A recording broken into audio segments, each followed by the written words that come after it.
Hello everyone, this is Komal and today we are going to discuss class 10th chapter number 15 transport of geography. In this chapter we are going to discuss the importance of transport system, significance of transport system that is related with the economic benefits and social benefits for the human being. Then modes of transport, there are major 4 modes of transport we have discussed through this chapter. First one is roadway, second Indian Railway, and third is airways, and the last one waterways. And last one, one more they have added over here in this chapter, that is a pipeline transport. One by one I will discuss all these topics. So now the next, I will start this topic with the definition part of the transport or the importance of transport. Why the transportation system is very important in India. There are several reasons behind this. The first one reason is it makes raw material available to the manufacturers or the producers. They are creating link between the roads or the airways. Through that, through the road, airways or waterways, through that we are getting the input resources for the factories and the industries. Then facilitators large scale production at the low cost. Then it makes goods available to the customers also. It helps in the labor mobility. It helps in creation of employment chances. It enhances standard of living also. It helps during emergencies and natural calamities. Through transport system we can save lives of people, and we also send the goods to the persons through the transport. Then helps in bringing nations together also. Next is the significance of transport system. There are two basic topics related with. The first one is economic benefits. In the economic benefit, the first point is it helps in the growth of industrial and agriculture production. We are generating industrial production as well as the agriculture production through the transportation system. We are giving growth to all these topics. Then promoting foreign trade. Then it promotes tourism, and it is also helps in market expansion. Then the social benefits. Through the social benefits, the first one social benefit is it helps to create employment opportunities for the common people or for willing one persons, those who are able to do job. Then people are able to commute to the workplaces. It expands the education system. It reduces the distance between cities and villages among the people. So people can use it more when we are connected with the bigger one cities. We are having opportunities to go over there and educate us properly, basically for the students' purpose. Next is the modes of transport. Basically the 4 modes of transport we are going to discuss here. The first one, roadway. In this, the classification of road is given over here. The first one, golden quadrilateral superhighways. Then second is natural highways. Third one, state highways. Fourth one, district roads. Fifth is village roads. And the last one, problems related with the roadways. We are going to discuss in this topic in the roadway. Then the second type is railway. In that railway, the types of railway are broad gauge, meter gauge and narrow gauge. 3 types of railways are distributed in India. So one by one we will discuss all these 3. Then Delhi Metropolitan Railway System we will discuss.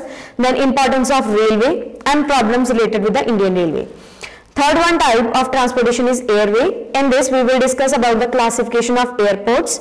What are the importance of airport we will consider in this chapter. Then the problems related with the air transport. And the fourth type is waterways. Through that we will discuss about the types of water transport. The first one inland and the second one coastal shipping. The first one, roadways. In this they have given one flow chart. Through that they are explaining about the expressways or the highways. The first one, the Mumbai-Pune Expressway, which is having first 6-lane highway.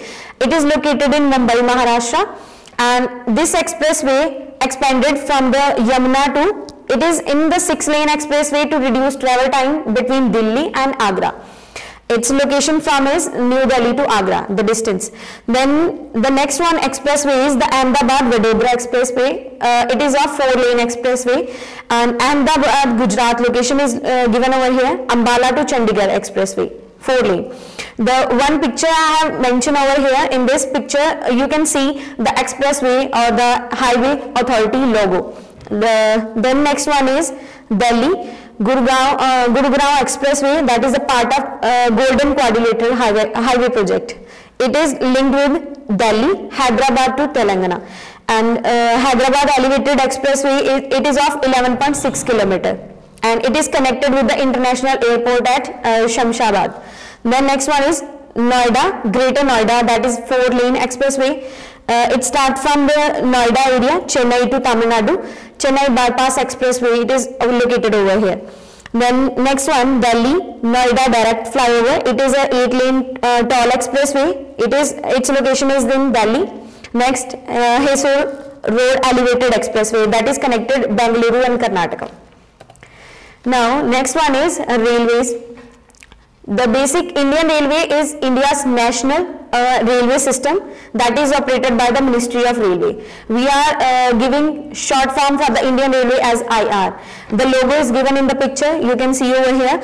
The first railway line was laid between Bombay and Thane in 1853, and after that rail services have developed a lot, and it manages the 4th largest railway network in the world by size with 1.2 lakh of total track in India.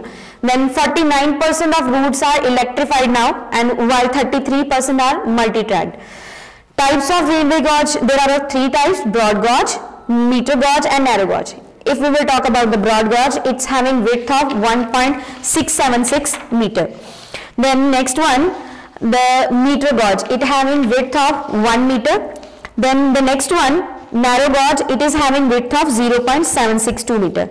Broad gauge is used in most parts of the country. Now also, it was mainly installed to connect the major ports with the other cities to facilitate the exports of raw material to the Britain by ships. Previously, it was using just for the port purpose. Britishers, they are using this lane for transporting goods from one port to another one through the road connection. Through the railway. Accounting to about 50% of the total route length, broad gauge track link the major cities in the country like Delhi. Duronto is the fastest long distance train. Then it runs non-stop from source to destination. Next is second is the meter gauge, is mainly used in the northern UP, Bihar, Assam and parts of western Rajasthan, Gujarat, Maharashtra, Karnataka and Tamil Nadu. It is of only 1 meter length, 1 meter width. Then next one is third one, narrow gauge. It was used in the mountainous regions of Kalka, Shimla, Siliguri, Darjeeling and Ooty. However, it is also after independence, the government of India decided to convert all gauges into broad gauge. So we already converted all these meter gauge type into meter gauge and narrow gauge into broad gauge, basically by the Indian government decision. Now the next thing is airways. In that we will discuss about the major international airports of India. The first one, Shri Guru Ramdas Ji International Airport, that is in Amritsar. Then second one, Indira Gandhi International Airport in New Delhi. Lokpriya Gopinath Bardoloi International Airport, that is in Guwahati, Assam. Then Sardar Vallabhbhai Patel International Airport in Ahmedabad, Gujarat. Netaji Subhash Chandra Bose International Airport, it is located in Kolkata. All these airports in India, it is located in various places, and through map you can see all over the places over here. The first one, Srinagar, Guru Ramdas Ji, that is near to the Chandigarh on the upper side of the map. Then Indira Gandhi, that is in New Delhi. The Bolim Airport, that is Vasco da Gama, that is in Goa. Then Meenambakkam International Airport, that is in Chennai, Tamil Nadu. Then Bengaluru International Airport, Karnataka, Bengaluru. Then Calicut International Airport, that is in Calicut. Jaipur Airport, that is in Jaipur. Dr. Babasaheb Ambedkar International Airport, that is in Nagpur, Maharashtra. They have given the description of all these. The next is the problems which are related with the airways and Indian Railways. There are the first problem related with the airway is that railway face a tough competition with the road transport, as roads can deliver the goods at a doorstep. So it is a difficulty for Indian Railways. Then the second problem is Indian Railways is facing tremendous pressure of traffic with increasing population, urbanization and industrialization. They're basically increasing population pressure on the traffic. Then unsafe due to the poor maintenance, poor management, poor catering, poor maintenance of train compartment, lack of amenities, all those things. Then changing of policies and delay in implementing the decisions taken by the central government. It is also affecting the maintenance or the running of the railways.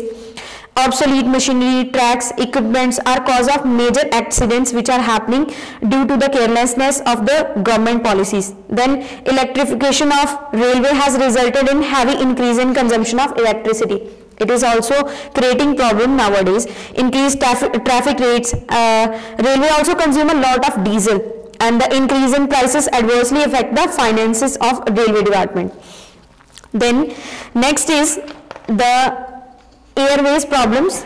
There are several reasons which are creating problems in the airway transport, like the tough competition among the foreign airlines, lack of funds by the government, poor quality of services, then high cost, strikes. All these are the basic problems which are related with the air transport. Then next thing is waterways, the third type of transport.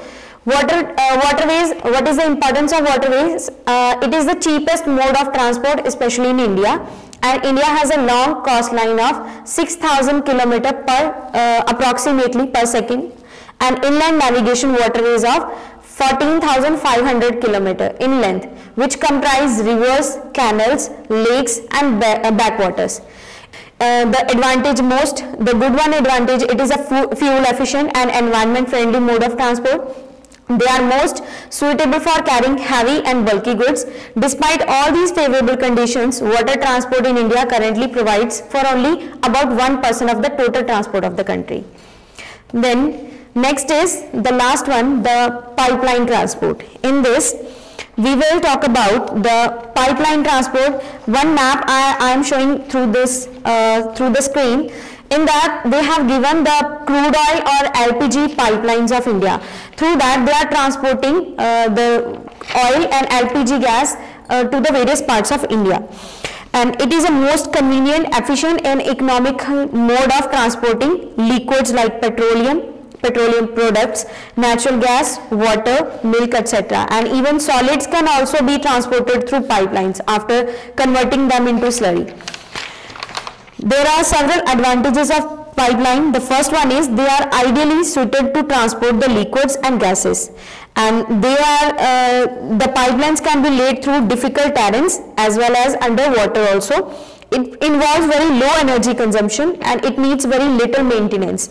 Pipelines are safe, accident free and environment friendly. So we can transport all those things which the petroleum and crude oil from one part of the country to another one through the pipelines. Then disadvantages of pipeline, they have given over here. The first one is it is not flexible.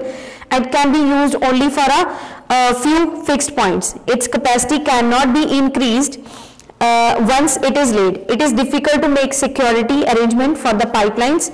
Underground pipelines cannot be easily repaired and detection of leakage is also very difficult. So these are the basic disadvantages of pipeline. By this topic is over, transport. I want to give one homework related with this topic. You have to solve the back exercise question and write all those answers in your notebooks. One more work, that all those maps which are given in this chapter related with roadways, airways, waterways, you have to paste all those maps in your notebooks. Thank you. Have a nice day.